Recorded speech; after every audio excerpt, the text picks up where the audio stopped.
Reading for Wildlife. Written and illustrated by Zella, a project by Zella and friends. An elephant for breakfast. Chapter 12. The Disappearance. Bella had no idea that Uncle Cosmo had arrived in Paradise Road the previous night. She was not the first to wake at the pink house. Lucky was, and Lucky woke Bella as usual by licking her feet.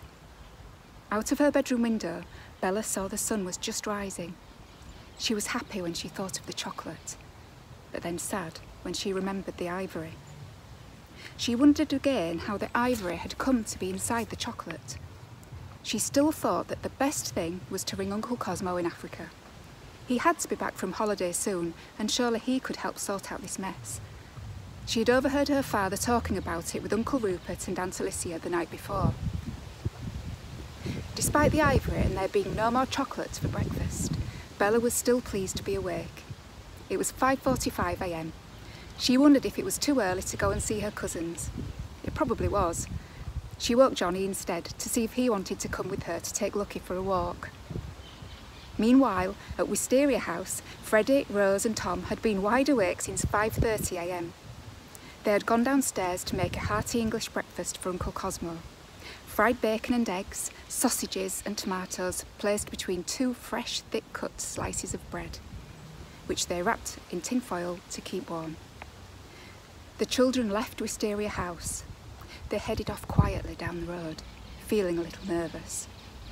They did not see anyone. The whole world seemed to be asleep. The sky was streaked with pink. It was a beautiful morning. Just then, as Freddie, Rose and Tom walked towards 52 Paradise Road, they heard the sound of running behind them. Then Lucky bounded past, and when they looked back, they saw Bella and Johnny were running to catch up. "What are you doing out this early?" asked Bella breathlessly. "Uncle Cosmo," Freddie replied. "Uncle Cosmo?" asked Johnny. "Shh, not here." Tom looked about anxiously. "We'll tell you soon." "Come," said Rose, and she led them quickly and quietly down to 52 Paradise Road. The garden was wild. The path down the side of the house was overgrown with brambles that scratched at the children's legs. But they were careful and held the thorny stems back for each other and passed relatively unscathed. When they reached the back door, they were surprised that it was open. The children looked at the overgrown garden, but could not see anyone. They peered into the house and saw nothing unusual. Nervously, they ventured inside. In the early morning light, the sun shone through the window. It seemed to highlight all the little dust particles hanging in the air. Rose gasped. "What?" whispered Johnny. "Look," said Rose quietly, pointing. There on the kitchen table was the lovely meal prepared by her mother for Uncle Cosmo, looking as if it had barely been eaten. The basket beside it also looked untouched. Johnny still did not understand. "It's just someone's old dinner. That is nothing to be afraid of." "No," said Tom, "that is not just someone's old dinner, it is Uncle Cosmo's dinner." "Uncle Cosmo," said Johnny and Bella in surprise. "Yes," continued Tom. "That is what we wanted to tell you. He came here last night and Mother prepared a small supper for him. Uncle Cosmo decided it was better for everyone if he slept here. He was tired and wet and cold. He looked dreadful. But why didn't he eat his dinner?" "The bad men," said Rose.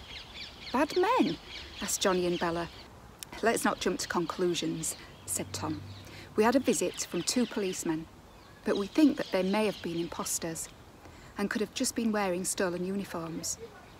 "Maybe Uncle Cosmo's asleep," suggested Freddie. "Let's look for Uncle Cosmo," said Bella. She and Lucky set off upstairs, followed closely by the others, except Rose, who just stood there staring at the dust and the barely touched dinner. They climbed upstairs, avoiding the second to last step, because they all knew it creaked terribly. Bella and Lucky went towards the first bedroom. Bella opened the door, slowly. Nothing, just dust and an old bed. Then the second bedroom. Again, nothing. Along the corridor was a third bedroom. The door opened. Thankfully, it didn't creak. But what a shock! Bella's heart began to beat very loudly. There, on the double bed, lay the two policemen, snoring. Bella closed the door quietly. Finally, in the last bedroom, the children found Uncle Cosmo. He was tied up and lying on the floor. He was not moving.